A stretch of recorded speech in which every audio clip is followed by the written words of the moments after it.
South Island, there are plenty of jobs. This is a good budget and it's a good government. Mr. Speaker. Catherine Delahunty. Thank you, Mr. Speaker. I'm delighted to have the opportunity to participate in this slightly bizarre debate. I sometimes wonder whether the listeners who are familiar with George Orwell will be weighing up whether the budget is really 1984 Animal Farm, and it's a bit hard to tell which. Also, I do have to comment on the attack on South Dunedin. It was quite odd to say that you can talk like that. Someone can talk like this in South Dunedin, but not in Parliament, implying that Parliament's the real world. I find that very. I find it really odd. I mean, we all claim we're in the real world, but I think South Dunedin has its feet in the ground in a way that Parliament possibly does not. Because Parliament, despite our aspirations to being in touch with reality, has a certain unreality about it, and so did the budget. The thing I want to talk about in terms of the budget was, laudable as some of the things may be, is there was a huge elephant in the room with the budget, and or actually quite a herd of elephants really, trampling around the room as usual, standing on each other, trying to find air room because they were being ignored and trying not to gore each other in the process. Because there were many issues associated with poverty and that weren't addressed, but there was also this thing that wasn't mentioned called the environment. This thing that actually we all depend on for our life, for everything. We can't get food and water without it. But it was not addressed in a 21st century budget in a so-called modern country. There was no addressing of the issue of the environment. Now, all around the world, countries everywhere recognise we're facing the greatest ecological crisis that we've ever faced as a species, self-created, which some of us are still in denial about, and there was nothing. There was just a silence. It is very Orwellian when you ignore, Mr. Speaker, when some people ignore the issues that are screaming out and because they cannot see a way of leading with any vision to solve those issues, and they think if we continue business as usual and just ignore it, it will all go away. But it won't and it can't, and we have a responsibility to do a whole lot better than was done in the budget with that absolute howling silence on the issues of the environment. However, I want to briefly address a couple of budget issues in this speech. One is to do with the $19 million that was spent on charter schools and the education budget, and the other was the money that was set aside for the family carers and the budget bill that pushed that through urgency, because that would have to be a lowlight in the history of the Parliament. Perhaps one of the most disingenuous, discriminatory and unbelievably cruel pieces of legislation masquerading as a budget that was going to assist anybody. But I'll further to that later. Starting with charter schools and the $19 million in the budget, it was a nice little sum. Considering that there was no mandate for it and that nobody in the last election asked for it, except for the ACT Party. I'm not saying they're nobodies, but they're certainly not everybody. But they are the only people that actually wanted it. And when the evidence, a rare word these days in education, when the evidence is looked at, the results globally of charter schools in terms of creating educational equity and improvement of children's learning are at the very best that you can say mixed. At the very best, if you go through Stanford and all the other research, the results in the United Kingdom and USA can only be called mixed. So why is the budget giving money to a bunch of experiments from religious fundamentalists to people who also who could use the special character provisions or the kura kaupapa provisions?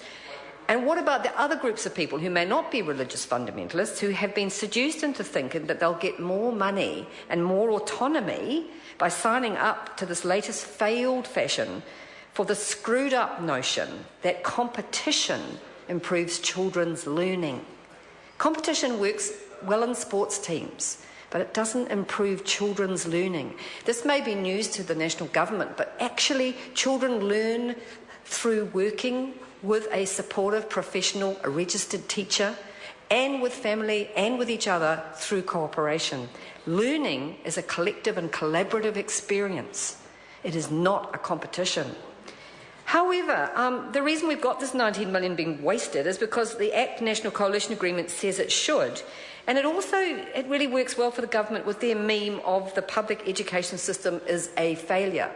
If the decision has been made to present a system as a failure, then you really need to spend money on it and create models that you will ensure at the beginning, initially at least, will succeed. And that's what the charter schools are all about. And I think there is nobody who thinks that the education system is perfect and that it's delivered for everybody. But the idea that a model based on a contract where unregistered teachers and a sponsor who does not have to have an educational background is going to succeed better, and where the results overseas are clear that it doesn't, that is just not evidence-based. It's just ideological and political agreement between the National Party and the ACT Party, and it certainly suits the national agenda when you look at their history with the education system since 2008. But it isn't going to work, but does it really matter because they've made their agreement? Well, of course it does matter, because those children who are going to charter schools, if they're not counselled out because they can't meet the stats, are going to be put in a very vulnerable position, because the very particular version, and this will come up tomorrow in the House, but it's supported by the budget, the very particular version of charter schools we're funding in this budget is based on some very bizarre ideas. One is that you don't have to have, that the schools don't have to have, sorry, Mr. Speaker, registered teachers. And on the one hand, we put a lot of effort and energy into improving ERO and the Teachers' Council and registration processes and making sure we protect children from inappropriate behaviour in schools. On the other hand, we throw up our hands and say, hey, let's bring in charters. They don't have to abide by any of the rules, but so long as they meet the contract. And that's where the business meme in education gets sicker and sicker, because all it says is meet the contract. If you can produce the data at the end of the day, they don't care how you do it. They don't care whether the teacher is registered. They don't care how many hours the students are expected to be at school. They don't care what means is used, so long as you meet the contract. They meet the contract. And there is no scrutiny that's going to be held. There is not going to be an overview by any external body. There's going to be a contract that will be a secret between the Ministry of Education, the Secretary probably, and the contractor. Now, this to me is Orwellian, because our children are not lab rats, and because the budget is wasting precious educational dollars on something that at best is called mixed in terms of success. And when we've got programs that have been proven to work, we should support them.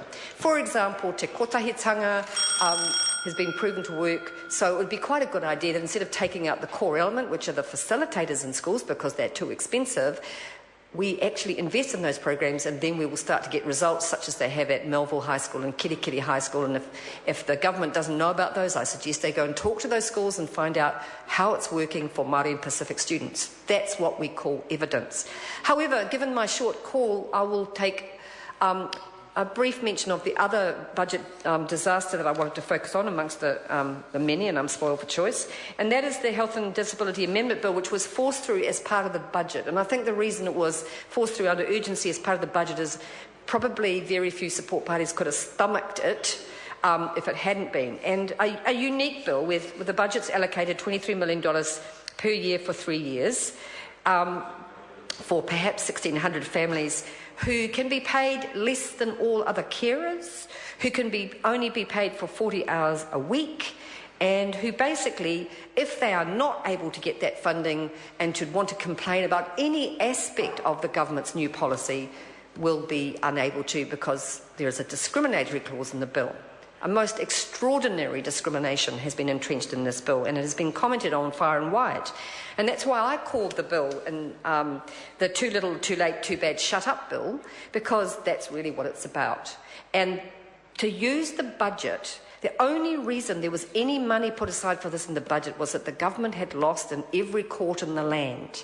And so they didn't do it to become internationally recognised as people who really like to defend people. They did it because they could, and it's wrong. Thank you, Mr. Speaker.